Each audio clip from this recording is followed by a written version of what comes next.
আমি ধন্যবাদ জানাচ্ছি আহ্বায়ক বৈষম্য বিরোধী সংস্কার পরিষদের জাকির হোসেন নয়ন আপনাকে। একটু কি বলবেন যে আপনারা যে সংস্কারগুলো হাতে নিয়েছিলেন তার মধ্যে এখানে যে পরিবর্তনগুলো করেছেন মেম্বারদের জন্য আসলে বিশেষ বিশেষ কি পরিবর্তন এসেছে? আমাদের আসলে পরিষদ থেকে যেই প্রস্তাবনা বা জেনারেল বডির অপিনিয়ন যেখানে আমরা ওখানে পাঠানো হয়েছিল সেখানে 14টা আপনার সুপারিশ ছিল। তো পরবর্তীতে মন্ত্রণালয়ের সাথে আমাদের বৈঠকে আমরা বেসিক কিছু দিয়েছিলাম যে অন্তত 5টা বা 6টা করে দিন, আমরা নির্বাচনের দিকে চলে যাই, বাকিগুলি পরবর্তীতে নির্বাচিত বোর্ড এসে পরেগুলি করবে। তো আমরা হ্যাপি আমরা যে আমাদের মৌলিক যেই চাহিদাগুলি ছিল সেগুলির প্রতিফলন এই গেজেটে আছে। তার ভিতরে অন্যতম একটা ছিল যে সভাপতি সহসভাপতিকে সরাসরি ভোটে নির্বাচিত হতে হবে।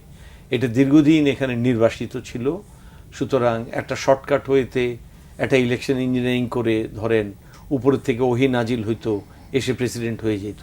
এই ব্যবস্থাটার বিরুদ্ধে একদম অধিকাংশ জেনারেল বডি, আমি তো দীর্ঘ 6 মাস এটা নিয়ে কাজ করছি, প্রতিটা মেম্বার এটার পক্ষে ছিল যে আমাদের সরাসরি নির্বাচনের মাধ্যমে প্রেসিডেন্ট এবং ভাইস প্রেসিডেন্ট নির্বাচিত হইতে হবে।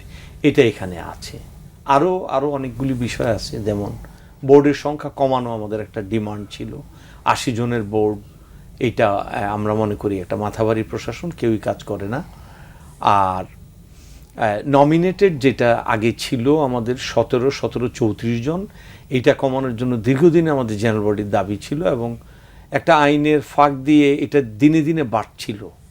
হ্যাঁ, ধরেন 7 7 14 ছিল, তারপরে 10 10 20 হইলো, এটা বাড়ছিল দিনে দিনে।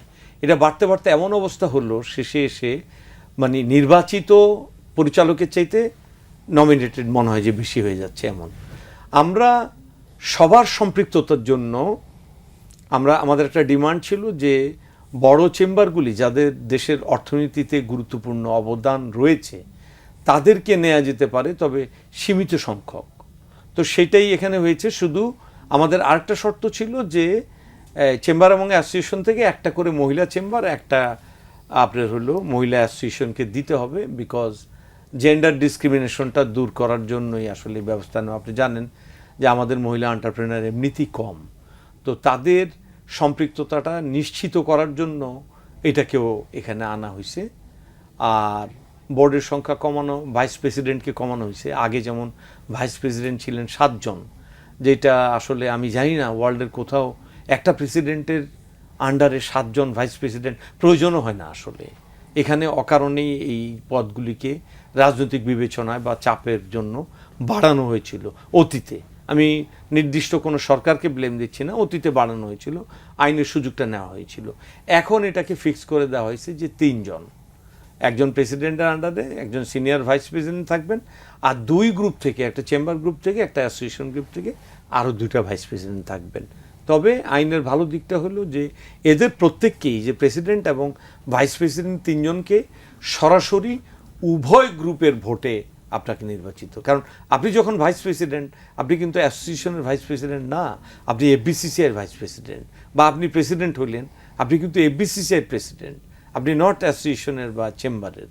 সো তাদেরকে উভয় গ্রুপের ভোটে, সাধারণ পরিষদের ভোটে নির্বাচিত হয়ে আসতে হবে।